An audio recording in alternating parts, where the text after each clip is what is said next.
Good morning. Welcome to Ordinary Life, an educational offering of St. Paul's United Methodist Church. Today is the second Sunday in Advent. Advent is always historically a rich time at St. Paul's.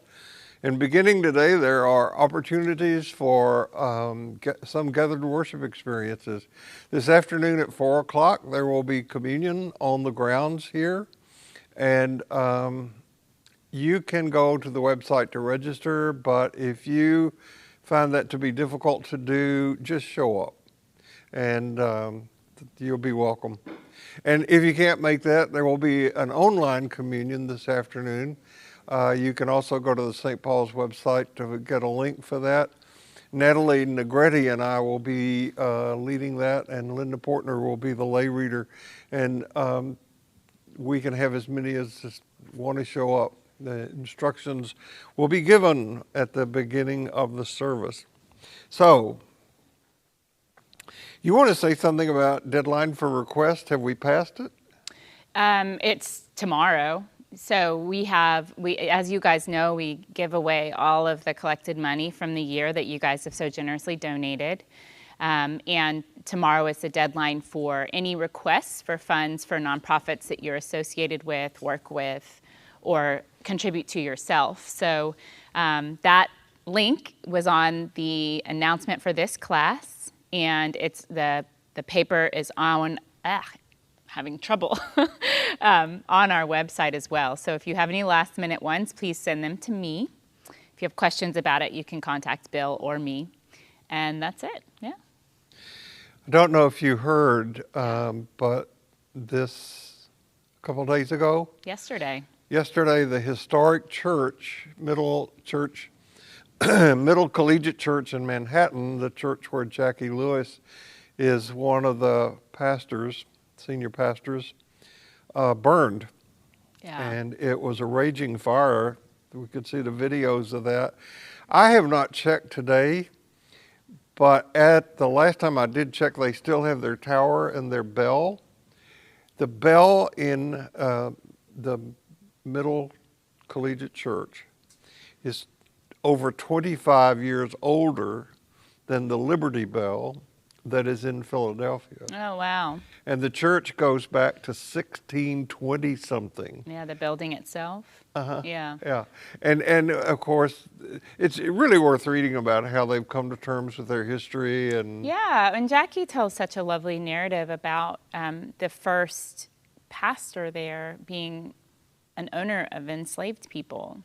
And she now, a black free woman, is talking about liberation and justice. In that church. But it is tragic, and we don't know why or how, but it is just, our definitely positive love and energy towards them today, because that's a big loss. But she kept putting out tweets that were like, the church has always been more than a building. Yeah. And it's a big loss. So we're learning a lot about that during this COVID time, and have great hopes for what the vaccine will mean for us in the coming year. I am always heartened to get emails from people who have just discovered Ordinary Life. I'm going to say a little bit about how jarring that might be to some people who just tune in for the first time last week or today and hear the content of our class. But we send out a preview of what we're going to talk about in here every Friday morning. And then every Tuesday morning, we send out a summary that includes the text that Holly and I have in front of us. And I put it that way because it's not always what we say. Yeah. We drift sometimes. Yes. Yeah. And you can subscribe to our podcast. Yeah, we have a podcast that we release on Thursday mornings called In Between, and you can find it on our website as well as on Apple Podcasts. And join in. It's been fun. It's we're on week 28. Did you know that it's something like 90% or 95% of podcasts don't make it past the 9th week? So during this time, thousands of people have decided to start podcasts and only went so far, but I think we're doing pretty good. We're doing 28 pretty good. weeks. So I used to do this every Sunday and quit. I used to have a singing bowl that I would ring every Sunday, but I've decided to bring these today and do this. That would get everybody, hopefully, to shut up because they were having such a good time visiting and having sacred cookies. Who comes to church to have a good time? I mean, anyway, what I want to say is that if I can get this to work, no matter who you are, no matter where you are in your spiritual journey, you're welcome here. So Holly and I have been using now lately the Sermon on the Mount as found in the book of Matthew, found in the Christian collection of writings, to give us guidance in going through these times in ordinary life, shaping these talks. And what we are up to today is we are beginning to go through what the scholars refer to as the transformative initiatives in the Sermon on the Mount. Those of you who have any church-going experience likely are familiar with the formulaic way that these are put in the Gospel of Matthew. I think there are 14 of them. I'm not sure. Don't hold me to that. But they all begin the same way. You have heard it said, but I say unto you, and then there's something new. For example, the one that we are up to for today goes like this. You have heard it was said to those of ancient times, you shall not murder, and whoever murders shall be liable to judgment. But I say to you, there's the transformative clause, that if you are angry with a brother or sister, you will be liable to judgment. And if you insult a brother or sister, you will be liable to the council. Let's not worry about what that means right now, but just that introduces this particular saying. This is the way that Eugene Peterson puts it. You're familiar with the command to the ancients, do not murder. I'm telling you that anyone who is so much as angry with a brother or sister is guilty of murder. Carelessly call a brother idiot and you might just find yourself hauled into court. Thoughtlessly yell stupid at a sister and you are on the brink of hellfire. The simple moral fact is that words kill. Jesus had a vision that did not simply transcend the many acts of violence that are described in the Hebrew Scriptures, but also he had this transformative vision of what became the foundational guide for living righteously for the early followers of Jesus. Now, current biblical scholarship is providing the context for interpreting what the command, love your neighbor, originally meant, as well as its significance for our time. Now, I make some assumptions about you, and they may not be correct, but I want to put them out there. One of the assumptions that I have for most people who attend Ordinary Life is that this is not your first time, that you've been attending, particularly during this time of COVID. If you're watching this, first of all, I thank you for hanging in there because everybody's suffering from Zoom fatigue and screen fatigue. Or if not that, you've heard my teachings long enough to know some basic things about the Bible. I'm assuming that you know about the Bible's construction, about its history, as well as some other things about how organized religions came to be. I'm going to talk next week a little bit about how the Christian church as we know it evolved over the long period of time from Jesus. I also know, because I get emails reflecting this, that for some of you, what you're hearing in ordinary life is really new, and it can be stunning to you if what you have been exposed to is the educational curriculum that has been offered in Protestant Christianity for the last 150 years. When you hear the kind of progressive content that is to be found in ordinary life, that can be stunning for you.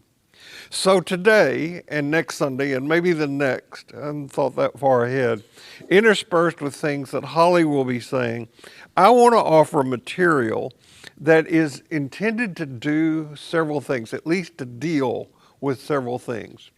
First of all, I want to talk about how this material we call the Sermon on the Mount came to be.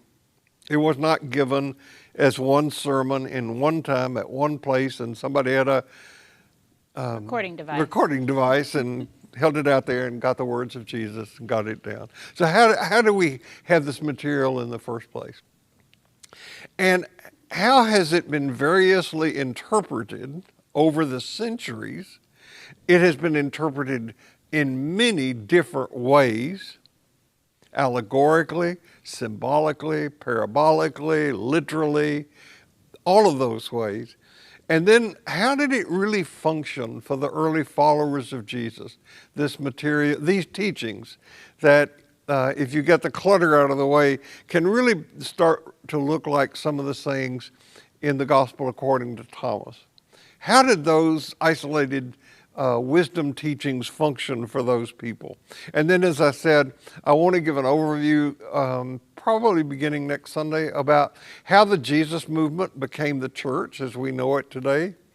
And although Holly will be dealing with this a lot in what she does today, what do these teachings mean for our interior life? We began talking about this last Sunday, but what does this work? What does these verses mean for the deep work that we're called to do in following the narrow way? Mm-hmm.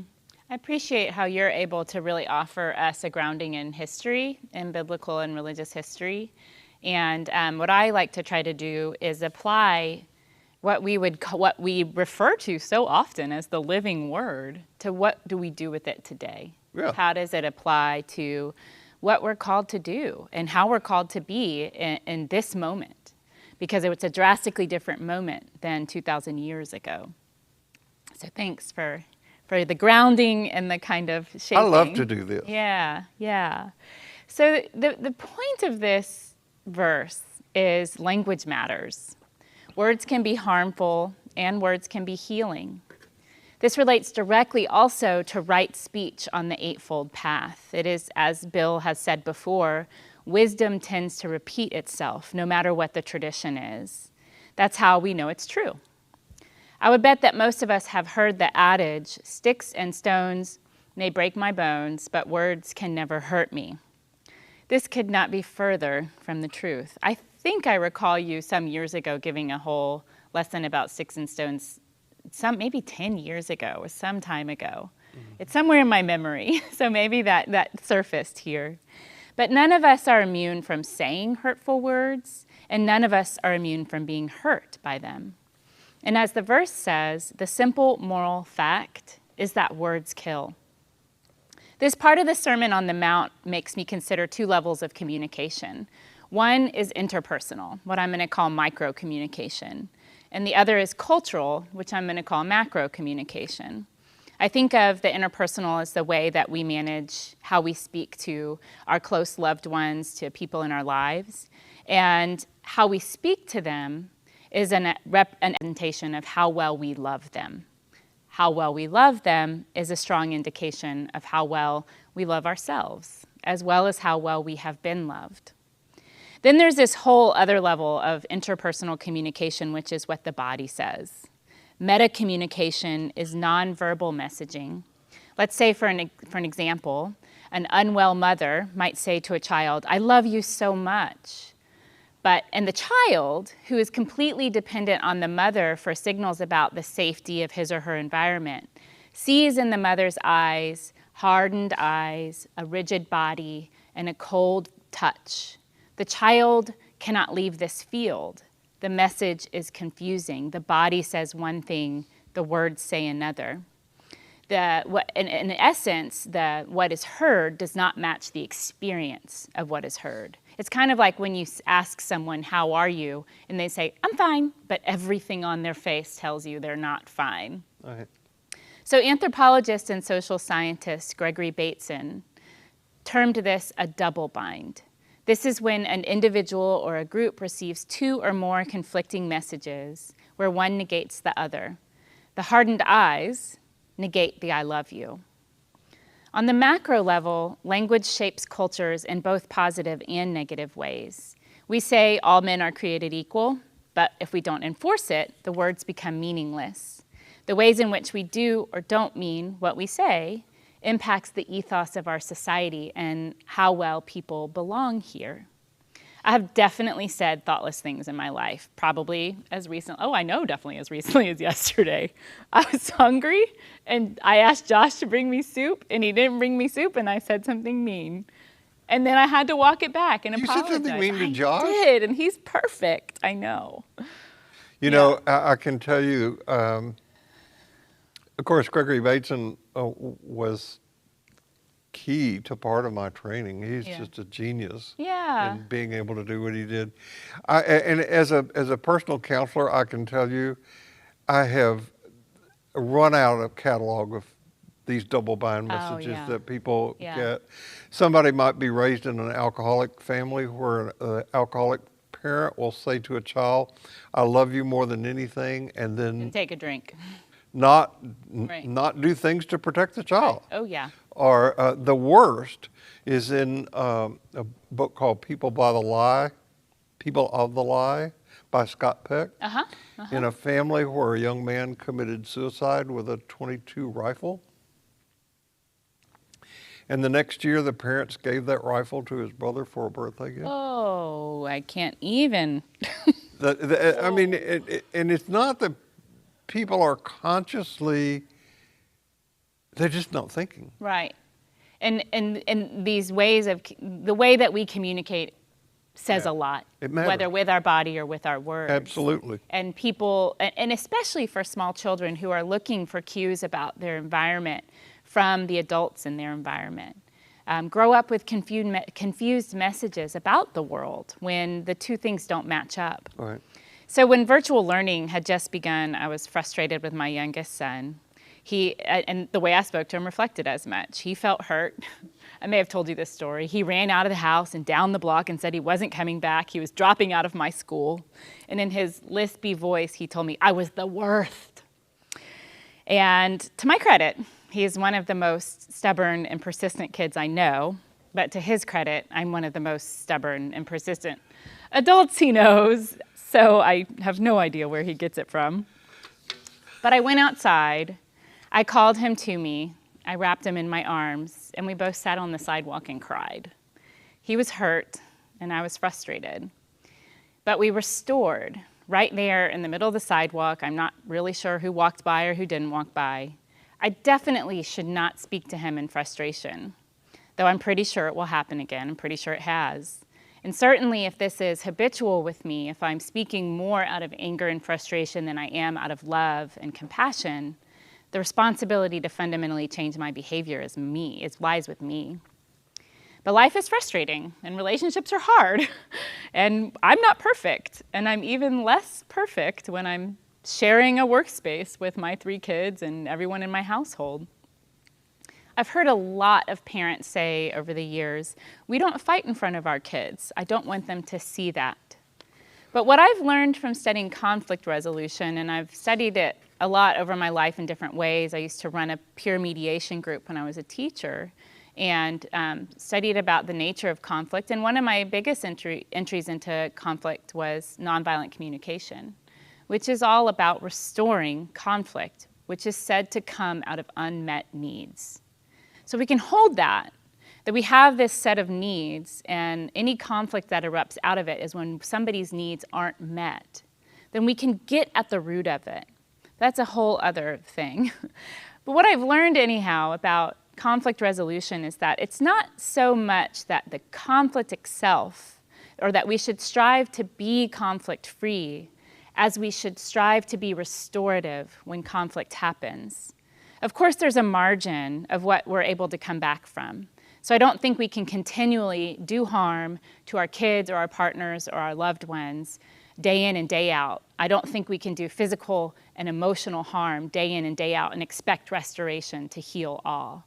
There's a margin of what you might call normal conflict. At some point, those scales tip if it gets out of whack, and the relationship either needs to end or someone in it will self-destruct. But when we're in the confines of normal arguments, normal conflict, which I think all of us have in our relationships, when doing harm is not our norm, then I've learned that the conflict is not as damaging as the unwillingness to address it. If Josh and I have an argument, for example, in front of the kids and we don't restore, they don't see us restore, they're anxious. They feel like, oh, is everything okay? Or they get, but if we restore, and that's the most important part, then it alleviates that anxiety. I think it is healthy for kids to see conflict and restoration. In fact, when we do eventually hug and make up, which inevitably happens, it often turns into a big, giant family pile-on. Our speech matters. I think of the many kids that I counseled over the years when I worked and taught in schools, and they were told terrible things about themselves. This verse refers to idiot, calling someone stupid. Kids eventually come to believe these things if they are told these things enough. Their ego structure is damaged by them, and they inevitably seek to heal that ego structure through peer relationships. And so often, the peer relationships that they seek healing in are unhealthy because it's out of balance. Before we get into deeper ways of understanding this teaching, I want to say some things about the history behind this text, as well as other texts in the Christian collection. As I said a minute ago, I love doing this. I just find it absolutely fascinating. And some people find it disturbing to hear things that they are not used to hearing in the context of so-called Christian education. We are getting into the Christmas season. As I like to say, if the Christmas decorations are up, it can mean only one thing. Thanksgiving is not far behind. We start celebrating Christmas earlier and earlier every year. And I think when we were working on this week, I think I said to you that a lot of people are not aware that Christmas is the only religious holiday that is also a federal holiday in the countries that make up what used to be called the Holy Roman Empire, the Germanic European countries which we came from. Christmas is the only holiday that's a federal holiday. And I'm thinking now of the work of Marcus Borg. I'm going to quote John Dominic Crossan in a minute, but of all these people, Robert Funk, and all these people who have done this stellar scholarship in what we call the New Testament documents.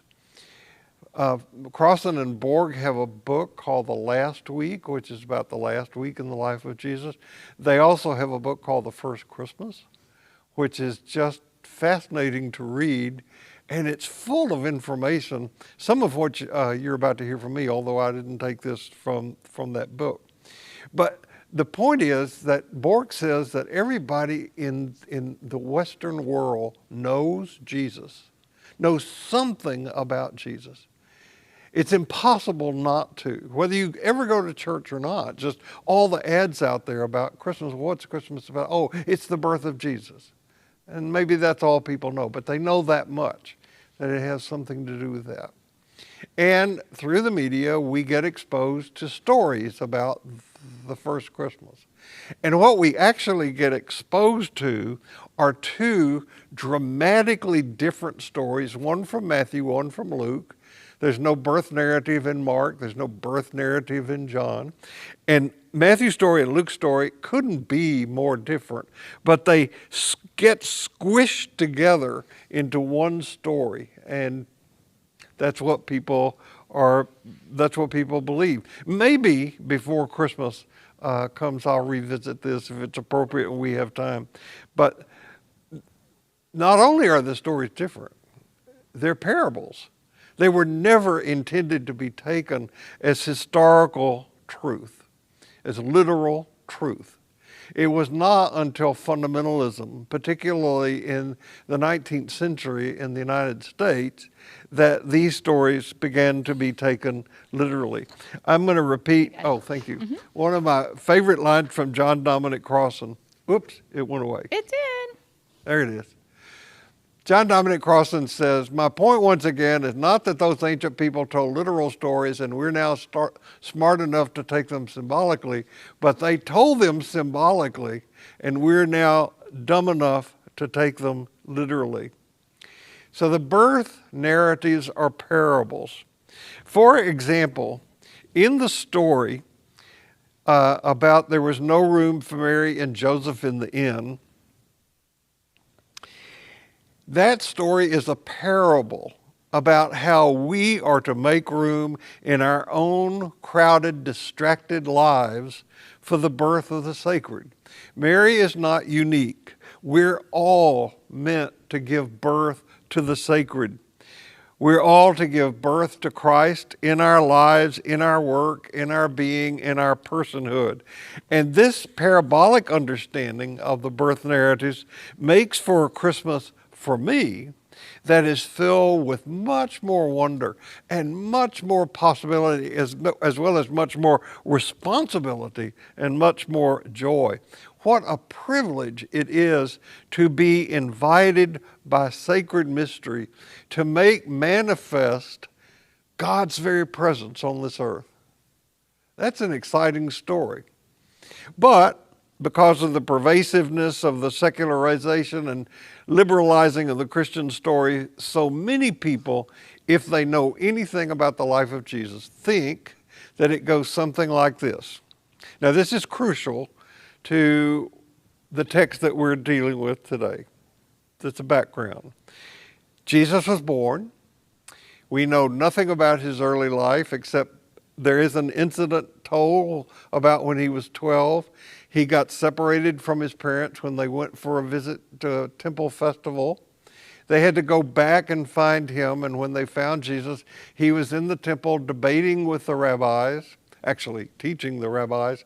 And when Mary, his mother, and Joseph, his father, scolded him for being separated from the family and worrying them, he chided them by saying, "Don't you know that I had to be about my Father's business?"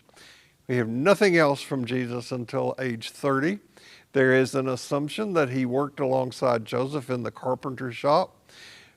Not true. The word carpenter translated in the New Testament would be more rightly translated handyman or day laborer in our culture. Most people likely know that story anyway. So Jesus appears again around age 30. He's baptized by John. He goes off into the desert for 40 days. Number 40 is significant. He has a ministry of teaching and healing that lasts about 3 years. In the process of doing his teaching, he so irritates the religious and the political authorities that they decide to have him executed. 3 days later, he raises from the dead. He hangs around for 40 days. There's that 40 number again. 40 years of wandering into the wilderness, 40 years in the 40 appears. And then he ascends into heaven. And my joke about that is that people who were not able to see Jesus ascend into heaven had ascension deficit disorder. We visited the Prado in Madrid and saw a painting of Jesus' ascension, and you can just see his legs hanging out from That's kind of funny. top of the painting. Yeah.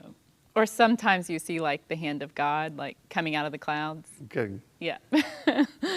10 days later, the 12 apostles and Mary, it's a parable, are in the upper room when the Holy Spirit comes, and in that event, Peter and the other disciples, flames of fire appear on the head.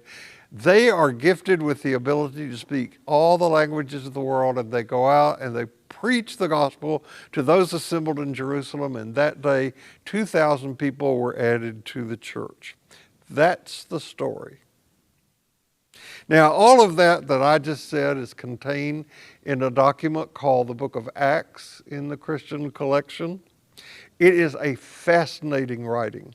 And I don't teach much out of the Book of Acts. I might do that someday, but I really would encourage you to get a good translation, Peterson's translation of the New Testament, and read the Book of Acts. It's an amazing tale.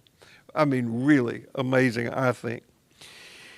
The Sermon on the Mount that we've been looking at was written by a Jewish writer, Jewish Christian follower of Jesus, who's given the name of Matthew. It was composed sometime between 60 at the very earliest, more likely 80. That's 40 to 50 years after the death of Jesus. And there were no, as Holly said, no recordings of this. How were these stories that they put in their collection shaped? Where'd they come from? Now, if you've talked to people who have not bothered to get educated about the history of the Bible, they will say, well, it's in the Bible, so it must be true. Things in the Bible are not made up. Well, yes, they are. If you go up to the average person on the street and say, did you know if you rub blueberry yogurt on you at 3 o'clock under a full moon that you will be invisible? They'll think you're nuts. But if you go up and say to that same person, be they Muslim, Jewish, or Christian, did you know that the writings in your scripture contain errors, contradictions, fables? If they're really conservative in their faith, they'll kill you, literally. Or they will shun you in some other way because you have just said something about their sacred book that should not be said. But the Bible was humanly constructed, and it is a book that has errors, it has omissions, it has contradictions. Fundamentalist Christians will tell you that God told Matthew, or in the case of the Pentecost story, told Luke, to write down these words. God dictated the Bible. But if you step back in time and see the span between the actual events that were alleged to have happened 50 days after the death of Jesus, and when the book was actually written 40 years after the death of Jesus, and you wonder what happened during that time. What were these people doing? What were they thinking? Well, they were Jews in the case of Matthew, so they went to the synagogue. And there is a really well-reasoned argument that John Shelby Spong puts forth in one of his books about how the Christian narratives were actually shaped by the liturgical calendar of the Jewish worship. But they worship regularly in the synagogue.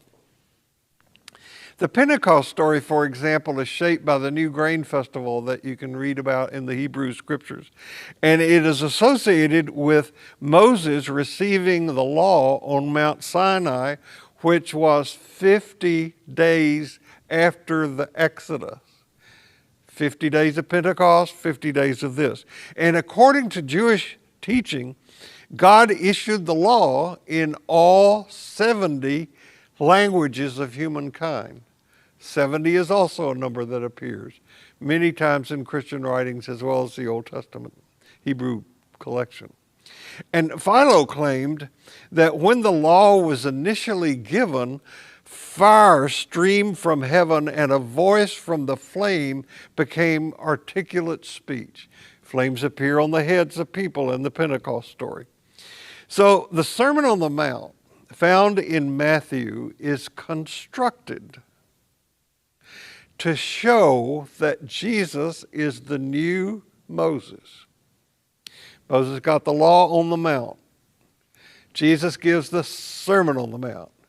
Moses said, the law says, Jesus says, you have heard the law say, but I say, And there we've entered into this pattern of the early Christians, the followers of Jesus, actually before they were called Christians, taking material from the Hebrew scripture, putting it into the mouth of Jesus, and then seeing how by his teachings and life, he transformed that Jewish law into something absolutely different. There's two things that sort of come up as you're talking, and thanks for all of that grounding. I love doing that. I wonder what it's like for y'all to be listening to sort of the zoom in and the zoom out, but I kind of like that. One is, evolution. Jesus evolved a faith. Jesus evolved teachings. Here is the law. Here is what you do. Here is how you embody. Here is how you participate in enacting compassion and love. Secondly, it's no small irony that Jesus was murdered for his words. His words against the institution got him killed. Right. So that's a whole other thing to sort of contend with in this passage, right? If words can kill, what then is being transformed in a way that also he put himself at great risk in this process of transformation. And Holly, I would go on to say that Jesus is still evolving. Yeah. I think that's our job. That right? is our job. Yeah. That is our job. And again, I don't want to anticipate too much about what we might do, but let's go. Well, we're going to talk about this next week. You don't know this yet, but Listen when up. Meister Eckhart says, "I pray to God to rid me of God," there is in that this evolutionary stance of, wow, it's up to me. Mm-hmm. Mm-hmm. Right? The personal responsibility of following the teachings that create and evolve. The only way I can put it is the language of love. Right. If we can say one thing about Jesus and his teachings, it is love.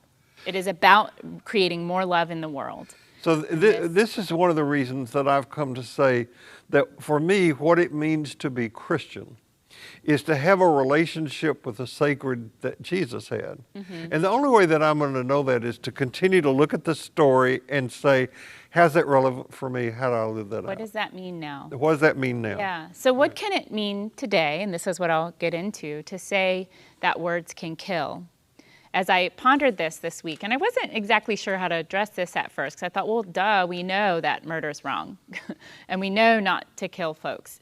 However, what we're also talking about is a kind of spiritual death that can happen when we use words that harm.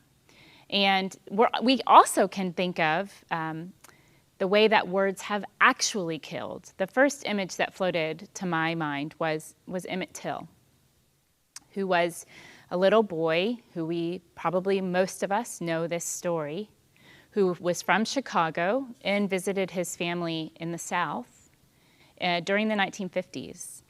And he went into a store and bought something from a store clerk who was white. And in some exchange of either handing her money and touching her skin or a seriously misinterpreted event, he was hunted down by grown men, beaten beyond recognition. I am not showing that picture today, and shot in the head and then drowned, thrown into a river, the Tallahatchie River. Wow. The white woman who accused him of assault, she cried the words assault, recanted her version of the story only a few years ago. So she confessed her wrongdoing. She confessed that her words got this young boy killed. Emmett Till supposedly violated some social expectation between whites and blacks in the 1950s by daring to speak directly to her. But her apology was too late. Her words literally got him killed, and there was no restoration between his life and hers. Second, and more recently, I think of the video most of us saw of Amy Cooper's hysterical response to a black man, Christian Cooper, they're not related, who was birding in Central Park in the spring and asked her to leash her dog, which is a regulation in the park. Cultural learning, more ingrained and longer, more historical in our nation than even Emmett Till, had informed her that black men can't tell white women what to do, even when it's asking her to do the right thing. She used her words as a weapon. She said to him, and he recorded this, "I'm calling the police to tell them an African-American man is attacking me," which he was not. So nearly 70 years after Emmett Till, it's not possible to think that false words could have gotten a black man killed. Thankfully, this time they did not. But her words did harm. What they did was bring to the surface that how we wield our words matters. And the onus is on us as a culture to pay attention. These are both examples of macro communication, how beliefs or cultural learnings shape the way we talk and affect how the recipients of our speech experience belonging or safety. If we say, for example, Black Lives Matter, but then we behave as the unwell mother does to the child by remaining hardened to changing policies or being more inclusive in our systems, then we reinforce by our actions that our speech can't be trusted. Or if we say, and this is happening in the church today, that LGBTQ folks are welcome here, but our policies don't support their freedom to be fully open, the relationship is damaged. The psychological and the spiritual sense of reality is distorted. So after a while, pretending things are okay, just keeping on showing up and pretending we don't have words to tend to, is not only exhausting, but it's a form of lying and denial. Socially speaking, double binds are forms of control without open coercion. So the control of the words without coercing someone to do something, it results in a kind of confusion that makes it difficult to both respond and resist to the words that are being used. You're welcome here, but I'm not going to do anything to change the policies that don't make you welcome here. Another example of this just occurred this week. The Southern Baptist Church, which Careful. treading on thin ice over here. My friend Bill grew up in the Southern Baptist Church, which we all know. Anyway, this church also gave rise to folks like Martin Luther King Jr. and Rosa Parks.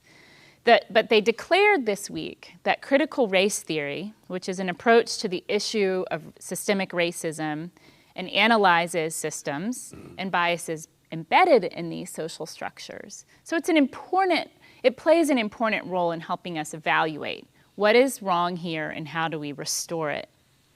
So the Southern Baptist Convention deemed critical race theory incompatible with Christian scripture, which in my mind couldn't be farther from the truth if we are to take Jesus's words seriously, not literally. Right?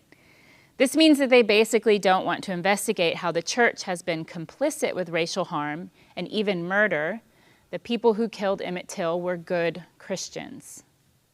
The double bind here is we will take pride in King and Parks. We will say we are against racism, but we will not talk about it. We will not repent. So the absence of words here could also be fatal. I think this is one of the craziest news stories I've read in a long time. Yeah. It's so crazy. Yeah. It's schizophrenic. It's a double bind. It's a double bind. This matters, but not that much. Right. Yeah. It's a double bind. That is like classic double bind. Right. On the macro level. So the rest of the section of the Sermon on the Mount entitled "Do Not Murder" or just "Murder" speaks directly to the importance of repentance. We didn't include that in the original slide that gave the whole verse, but if you go and you read the 3 stanzas about this verse, the rest of it is about restoration. This is another element of Jesus' radical worldview, and it's one we have not yet lived into. Don't lose a minute, it says later. Make the first move. Go make things right. Restoration is as important interpersonally as it is culturally. I'm wondering, however, if culturally we've been in an abusive relationship with Native Americans, for example, with African Americans, with members of the LGBTQIA community, for so long that it is past the point of restoration. I really don't know. I've seen some pretty rundown houses lovingly restored and revitalized. I've also seen them torn down completely, something new built instead.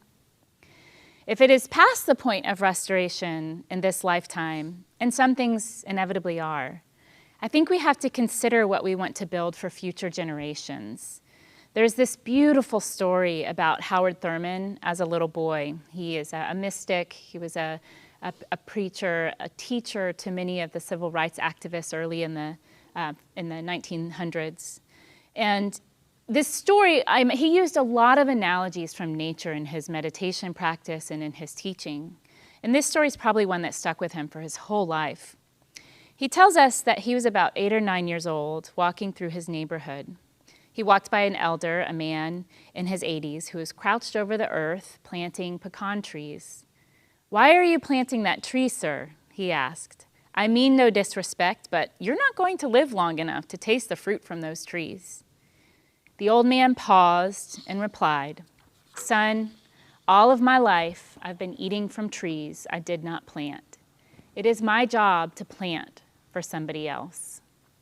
I want to hold that for a second. Jesus also planted trees that he would not get to eat the fruit from. He planted ideas and ways of being in our life that he probably knew on some level that he would not see come to fruition.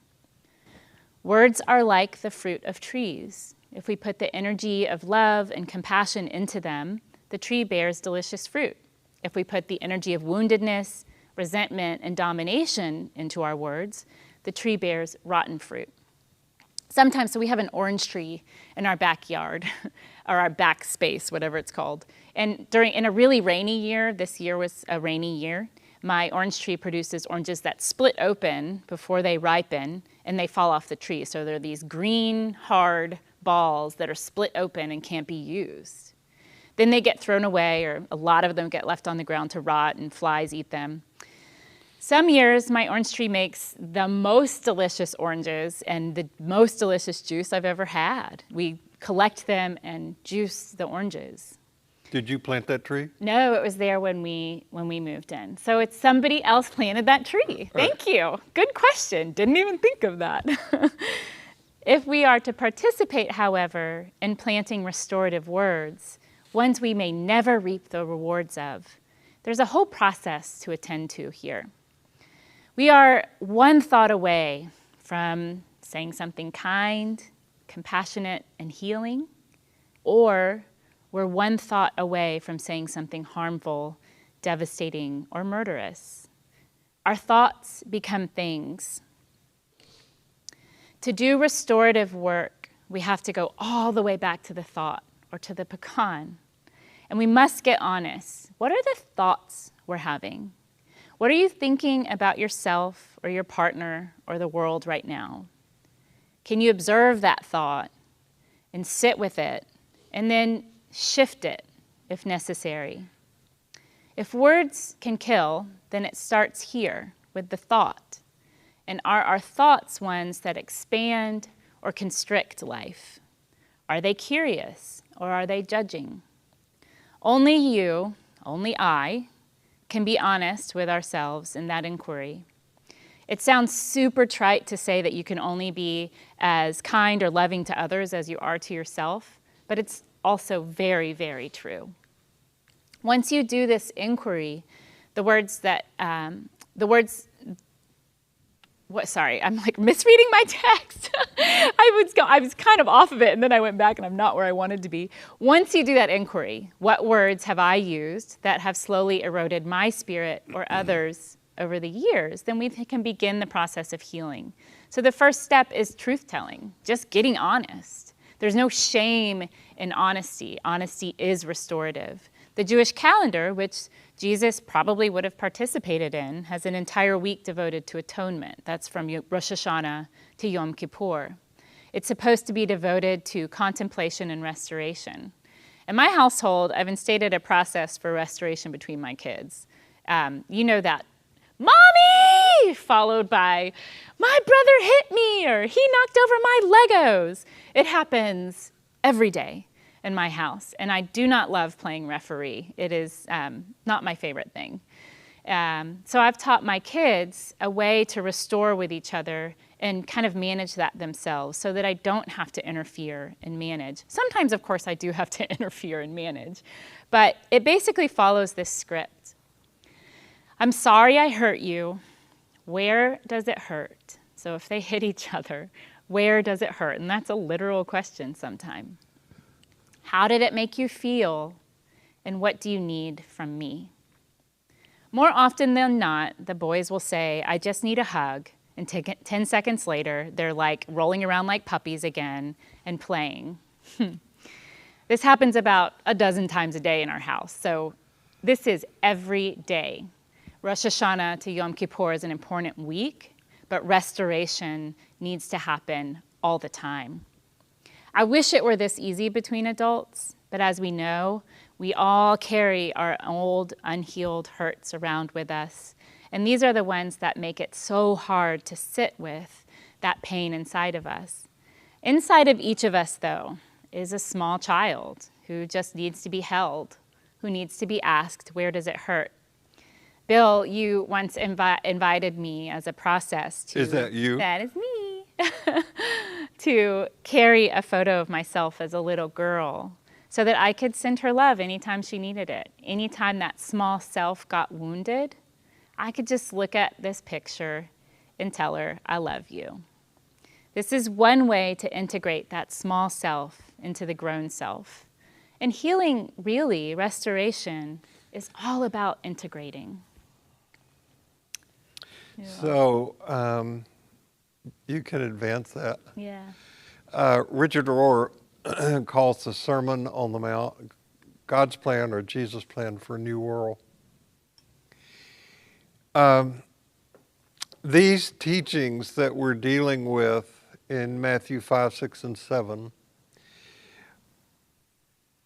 were used by the initial followers of Jesus up until the middle of the 4th century, the early part of the 4th century, as a guide for how to live in community with each other. I have learned through the writings of Daramut Amuraku to refer to that community as the community of empowerment or the empowering community. You use beloved community, I think. And you got that from Howard Thurman? Well, it's actually Josiah Royce really began talking about the beloved community. Thurman learned from Royce. Royce thought that the beloved community started with individual transformation and that if transformed individuals could create transformed communities. That is in part true. But Thurman said, no, we need to live into that community. We need to talk with each other. We need to be with each other through conflict and difference. So he had an action part of this as a whole. So you can see the difference between using any of those phrases, the beloved community, the community of empowerment, the empowering community. You can see the difference. You can feel the difference between those words and what the inherited religion most of us gave us, which was these are teachings about the kingdom of God, or worse, the kingdom of heaven, which is out there off after you die. As if it doesn't matter here. And it doesn't matter here. Right. But it was a community. The thing that transformed the folks around this beloved community that eventually led to the biggest problem ever created by the church, which is when Emperor Constantine eventually made the Christian movement the official religion of the Roman Empire. The thing that attracted people around them was that the lives of people in that community were lives of joy and forgiveness and sharing and freedom and peace. It would have been unheard of until the first part of the 4th century for a Christian to pick up a weapon. Unheard of.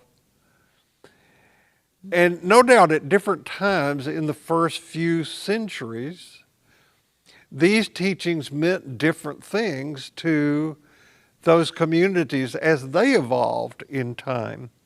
The Jews who became followers of Jesus could find in these teachings a guideline for what would be called Jewish perfectionism. That's not a notion that is foreign to Methodists.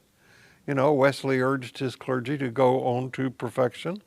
One scholar said about the sermon that it was an impossible ideal that was meant to drive people into desperation so that eventually they would turn to the grace of God. Grace is a word that is beginning to find new popularity in spiritual writings now.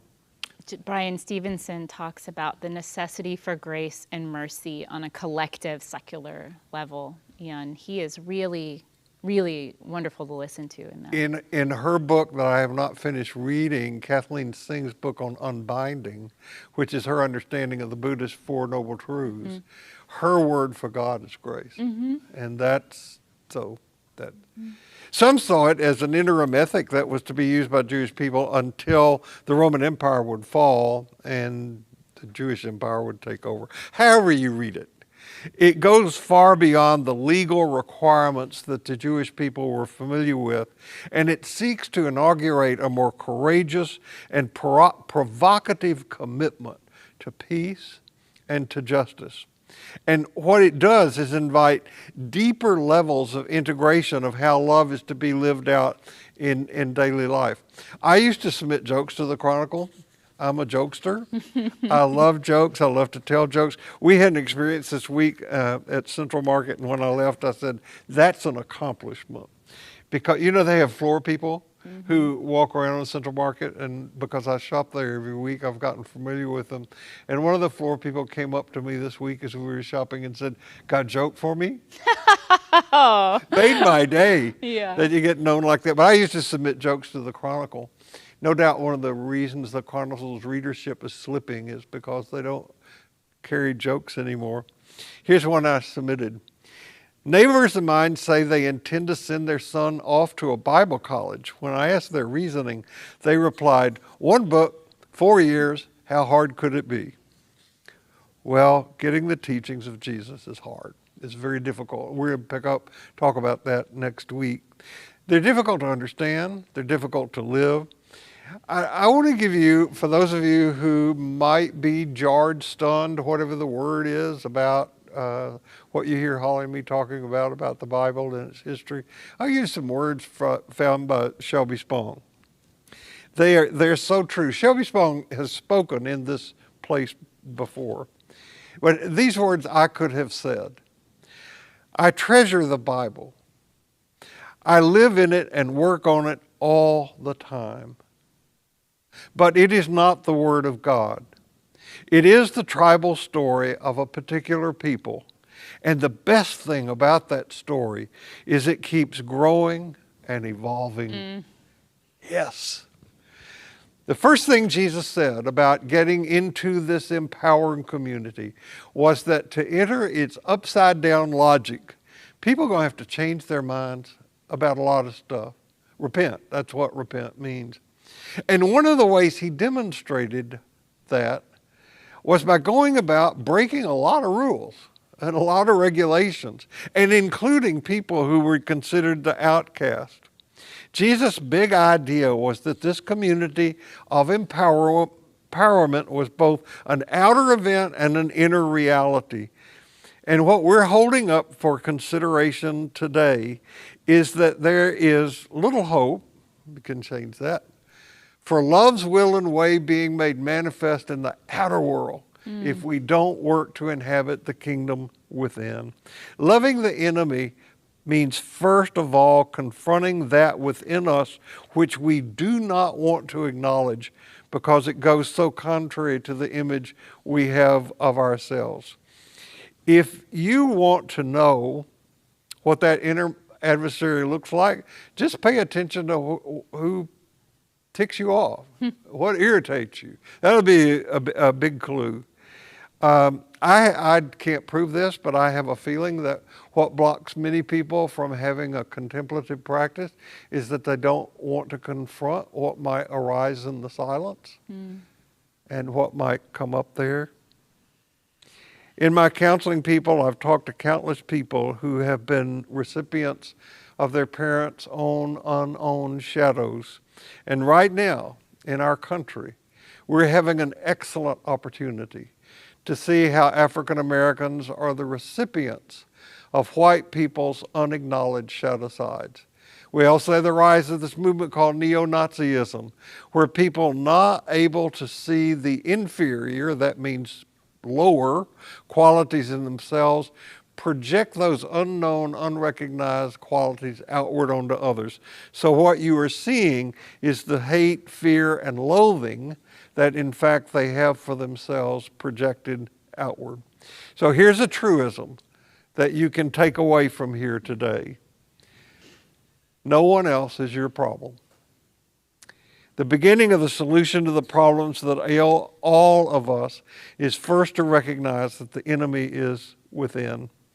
And we have to deal with that and our own unconscious complicity in systems that are so contrary to the teachings of Jesus. When we are willing to give up how right we are about things, race, religion, economic theories, and the like, then we will begin to be part of a wider community. This is the reason that Carl Jung said that most of what is in the shadow is pure gold, because it contributes to our healing. And we can't heal what we don't acknowledge. So these disowned, repressed, denied aspects of ourselves are like the frog in that fairy tale that the princess kicks and the frog is transformed into a handsome prince. So Jesus takes these rules and regulations that the people knew, the law of Moses, and then he adds to each and every one of them a new inner dimension. Now, Holly suggested that you read the whole thing. We didn't deal with this second paragraph in this today. Go read the whole thing. Get a good translation and read it and see that what this teaching is saying is that we have to make the first move. And the first move isn't outward. The first move is inward. It's we who have to come to terms with things, not our opponent. It's the task of consciousness to recognize and be reconciled to unconsciousness. This was the single hardest thing for me to apprehend in undergoing Jungian analysis. My analyst would say, unconsciousness responds to consciousness in the same way that consciousness regards unconsciousness. And I would go, huh? Unconsciousness responds to consciousness in the same way that consciousness regards unconsciousness. Got it? Yeah, No? I've got it. Totally got it. John, you got it? No, he's not going to say. Yeah. Unconsciousness down here Yeah. responds to consciousness in the same way that consciousness regards unconsciousness. So that if consciousness says, I'm not going to pay attention to you, unconsciousness says, okay. Yeah, I'll make myself known. I'm going to make myself known. I'm going to make you have an affair, an addiction, a depression, something. I'm going to get your attention. We have to respect what's offered to us from that realm, and that's the way that we begin to make this particular teaching good. It's good news, though, if we can take the courage to make the journey within and embrace the shadow, then we can live with the confidence that we're doing our part to live in a less divisive and a more healing and loving world. Shall I read this poem? Yeah. Okay.